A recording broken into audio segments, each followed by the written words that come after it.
If you've been sitting on your YouTube channel for months now and you still haven't posted anything, this video is for you. If there's one topic that gets way too much advice, it's YouTube. And lately, I've kind of noticed something. Most people, even close friends, aren't looking for another guru trying to pitch their YouTube course. They want real advice from someone they know, someone who's been through it, and maybe still secretly lives in their mom's basement. And if you're watching this, maybe that's you.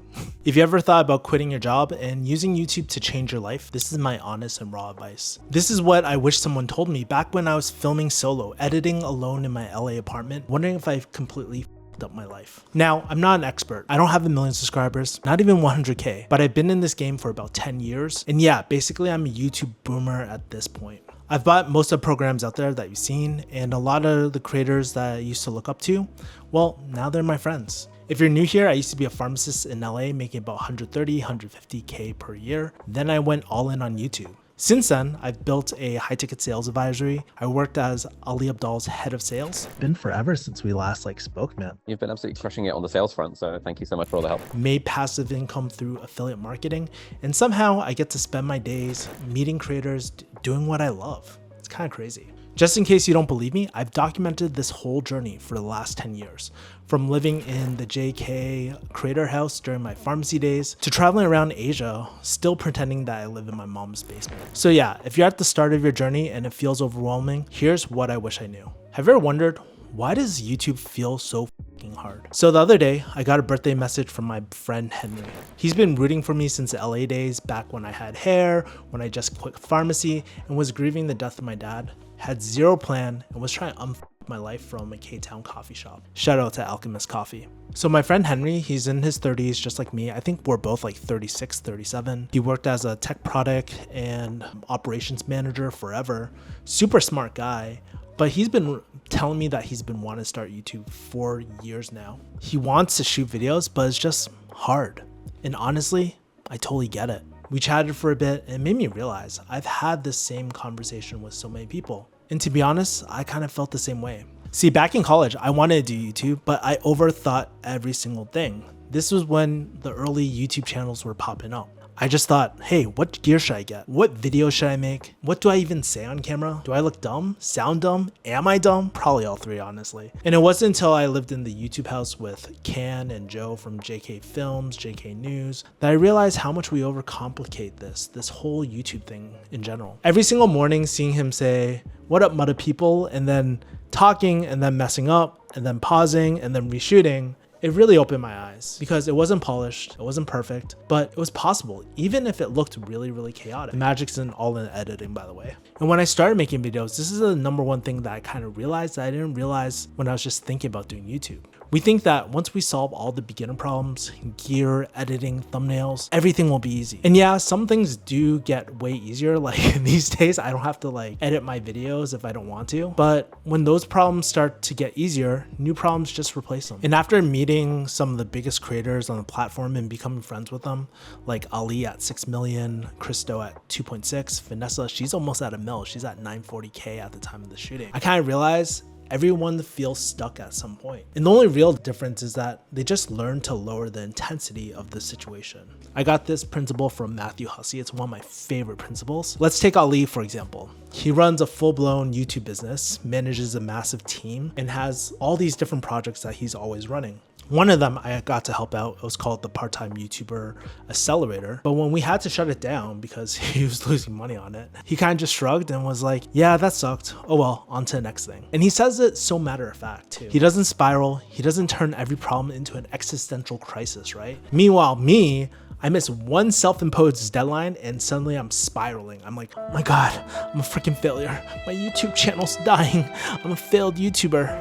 But here's the thing, I made up those deadlines. I put extra pressure on myself. And that's when I noticed that I tend to burn out, or even worse, I burn out my team because I'm projecting this stuff onto my team. I'm sure my team can relate to it. I think the thing I'm really trying to say is that feeling a dip is very, very normal and everybody feels stuck at some point. But the real difference between the top YouTubers and just a beginner YouTuber is really the type of problems that we face and how we actually approach those problems or face those problems in general. But okay, you're like, okay, lower the intensity. How does that look like in practice when we're actually shooting videos? I think the advice I would give myself is keep it super simple. Just focus on making one video at a time. And I know you're just I've heard this advice before, but it's not what you think. If you ever had therapy, if you ever notice you're a therapist watching for patterns, the first thing is asking yourself, what kind of content do I watch in my free time? So for example, I watch a lot of Jason the Ween over here. The second thing is to just notice 1 or 3 content formats that just seem fun or easy to make.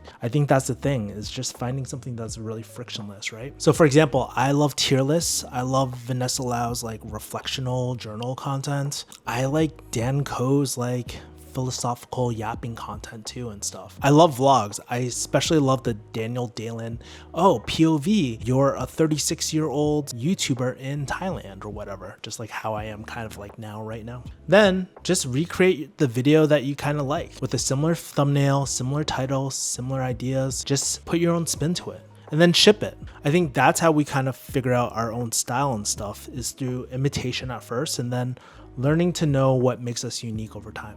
After you do your first video, just notice how you feel. Like if you hate a scene or you hate the sound of your voice, you can always shoot it. Jimmy Zhang, the ABB Rizzler, right, on YouTube, he does these great scenes where he's in a vlog and then he cuts to his bedroom and then he cuts back. It's so seamless. If you hate the video, just unlist it. If you hate the whole format, try something new. If you like it, cool, make another one. That's really it. And I think sometimes as a beginner, we get so caught up in our head thinking that, oh, everybody's gonna watch our video, right? But in reality, getting views is hard and maybe you blow up. That's a great problem to have. My main point is don't overthink your first video, just make something and let the next step reveal itself. Okay, so that's the making video part. But what happens when things don't go as expected and when you're making videos, you're not feeling too hot? Let's go into the second thing. The truth no one told me when I was spiraling. Okay, not gonna lie, I don't think I've ever told this story here before on my channel. A year or two ago, I was back home in Boston. I was hanging out with my brother and some of my cousins, and one of them actually started making YouTube videos online. And not gonna lie, I was so proud of her. And then my brother, in front of everyone, drops this offhanded comment where he's like, wow, that's a great job. Way more entertaining than Kevin's boring videos. Sorry if you're watching this. Maybe not those exact words, but that was kind of the vibe. And honestly,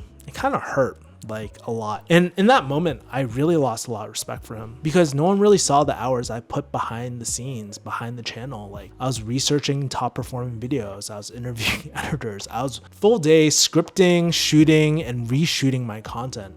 I was going back and forth with those editors, the thumbnail designer and my video editor on feedback. I was tweaking thumbnails and second guessing everything, making sure that everything was perfect, only to publish it just to get 537 views. I'm not blaming the algorithm. My audience has changed. A lot of things have changed on the platform, but it's really frustrating. And then you get comments from your friends, how they love your videos, how they like, I don't understand why they don't get more love. And at the time, I was just feeling so lost with my own channel. I was just deep in like this creative transition and just trying to find my voice again because YouTube felt like a drag every single time and I didn't enjoy it anymore. I outgrew my pharmacy content. I didn't really want to vlog anymore because I was depressed all the time. I wasn't sure how to talk about business because that was my new life without sounding like every other ClickFunnels guru or every other business person who says add value every 4 seconds. What the that means, dude. And I think during this time I might have been working with Ali, but that's the one thing I really respect about Ali is because Ali Abdaal, he's just evolved through every single stage of his life, whether it's his doctor phase, his business phase, his author phase, and somehow kept his whole like voice throughout the whole way through. And he did it in a shorter time horizon than I did. Like me, I'm still trying to find my voice, and it just frustrated me that I just didn't have it even after 10 years on YouTube. To be fair, my brother, he probably didn't mean anything by it. And if you're watching this, just know that I'm not mad at you. In the moment, I seriously want to blast W and choke your ass out and throw you in a twister. But yo, your boy is good now. And here's the truth that no one really ever tells you. YouTube can be an incredibly lonely journey. It's probably one of the reasons why I started my mastermind, because I just want to be around other creators. But there will be points where it does feel like a waste of time, where you feel like no one cares. You'll wonder if you're like delusional for even trying this whole like YouTube thing. And maybe every once in a while, you'll make something you're proud of and it'll get the 7 views with the good old Chinese bot saying, hey, cool vids, right? And then if you do finally blow up, like people will finally watch, give you your praise. And then 3 months later, they'll say, hey, you fell off because you aren't getting the same views as you used to. My point is, it will feel like a waste of time. But here's kind of what I realized while spiraling. Instead of obsessing over virality, views, or subscribers, these are all vanity metrics that only like please our ego. What we really need to ask ourselves is, why are we creating videos? and who are we creating them for? Something I've learned over the years after watching my friends come in and out of content creation is that content creation has to be sustainable. And as we grow, it's normal to outgrow our old audience. And hell, sometimes we outgrow ourselves too. Like, honestly, the jokes I used to make, I'm like, dude, that wasn't that funny. Or like, oh bro, I'm turning into a boomer. And rather than chasing those things I mentioned, right? If I could go back to myself and talk to myself during that spiral, I'd ask just one simple question. Do you even want to be making videos for people like your brother? And the truth is, I love my brother, but the answer is no. He's not into high performance. He doesn't read. He doesn't work out. He's not into BJJ. He's not into ABGs. Tragic, I know. And he's just living his own life. He's happy being a pharmacist. He loves food. He loves cooking. And honestly, the content that he prefers to watch are chill, entertaining videos if he even has the time. That's good on him, and I respect that, but he's not my audience. The people I do care about are people like me back when I was still in pharmacy, or the people now creating businesses, or even my friend who left that comment earlier, who's making 30, 50K per month with his business. Like, I really feel people who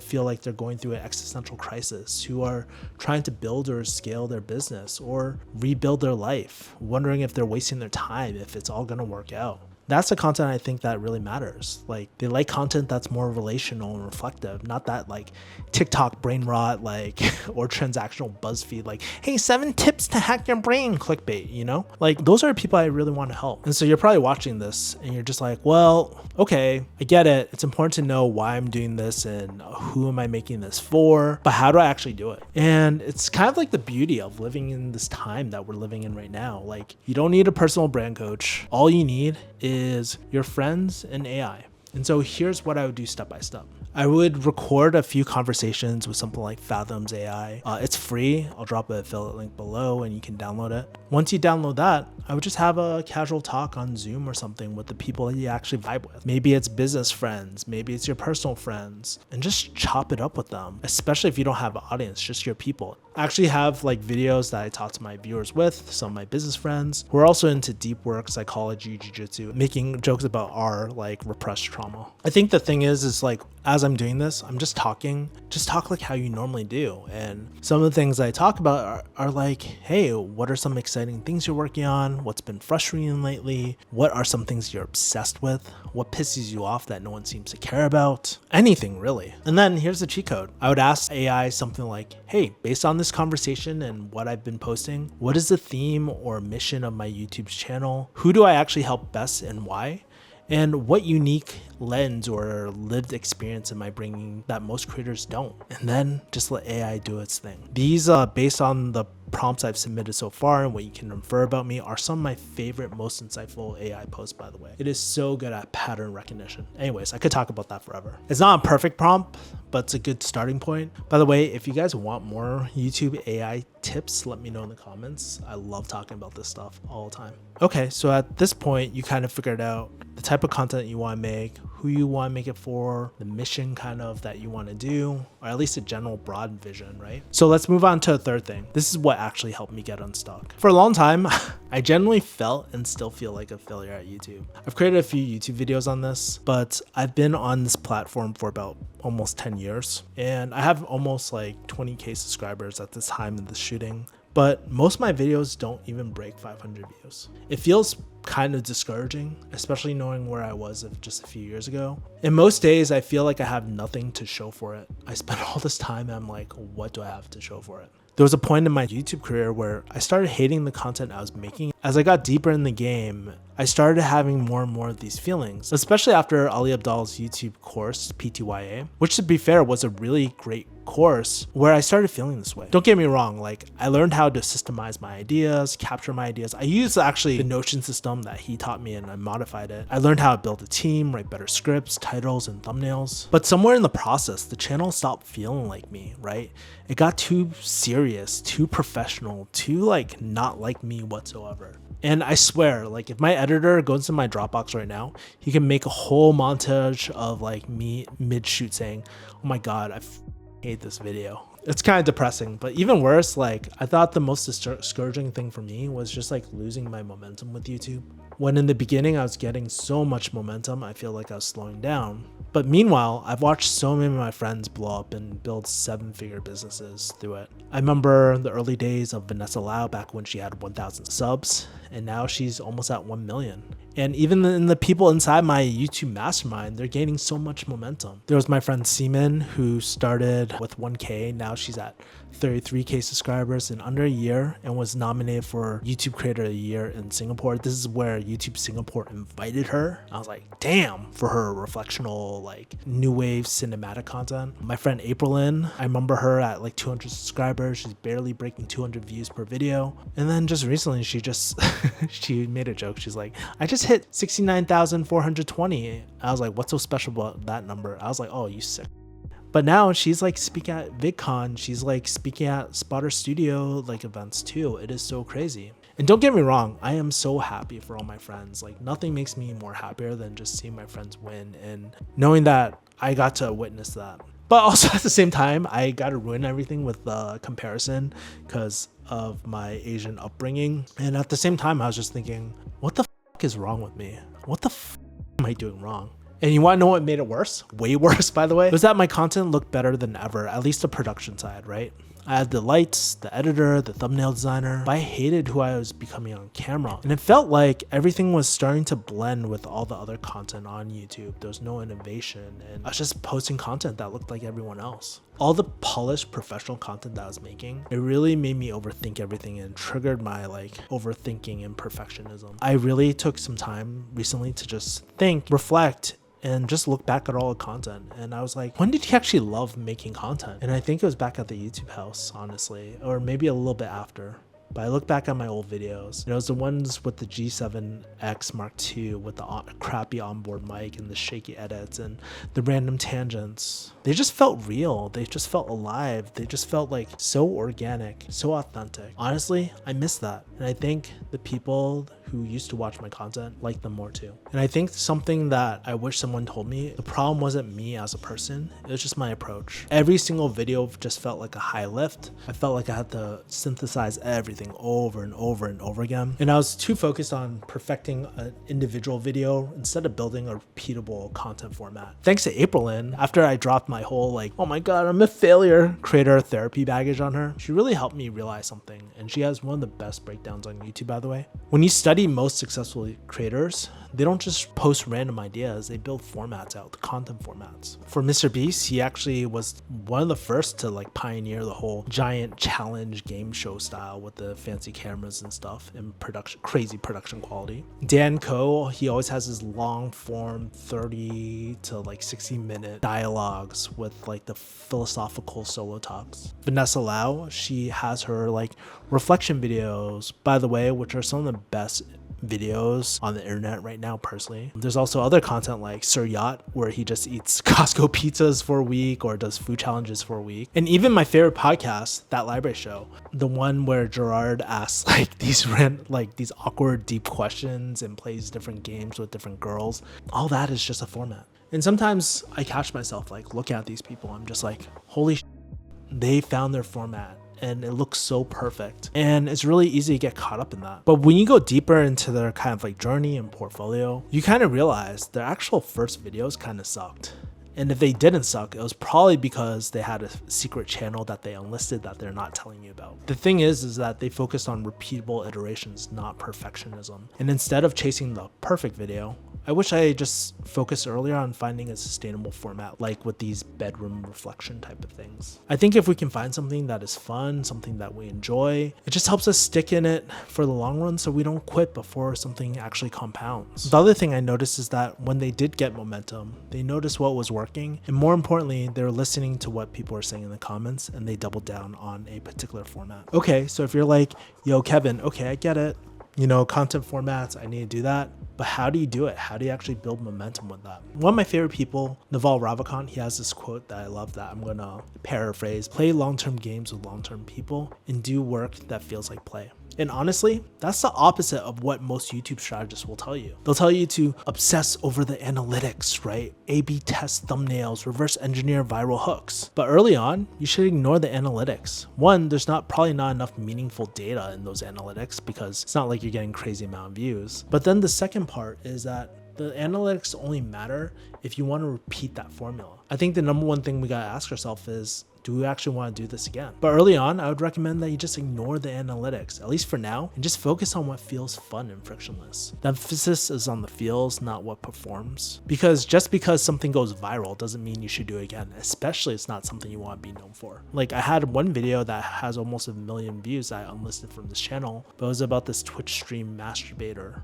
And I was like getting a lot of incels on the channel. And I was like, shit, that's not what I want to be known for. Anyways, let's assume that you've already played with some content formats like we talked about earlier. If you're like me, you probably have a bunch of videos that you tried out and it seems just all over the place, right? That's okay, and that's part of the process. Here's how I would approach it now. The first thing is just notice the videos that you actually enjoyed making, especially the one video that you enjoyed most making. Typically, this is not the one with the most views. It's the one that felt easy or you just flowed through it. The second thing is, see if you can turn into a format or remix an existing one. Like you can give it some structure, a title style, recurring segment, a unique signature vibe that only you can do.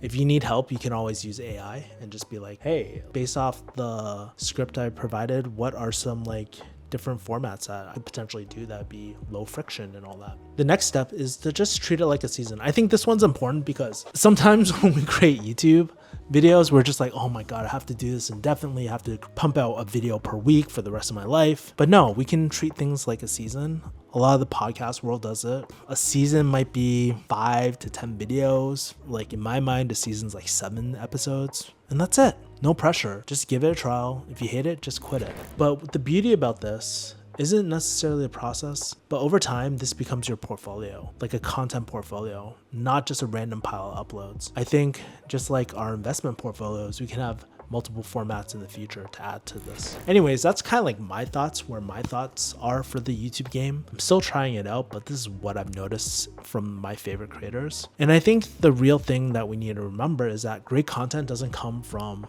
one perfect video. It comes from iterations until something clicks. Because how many times have we seen those like channels where they have one pop-up video and then the rest like tank? And so that's what I would do for myself if I was doing YouTube over again. Also, fun fact, when I outlined this video, I had like 8 points.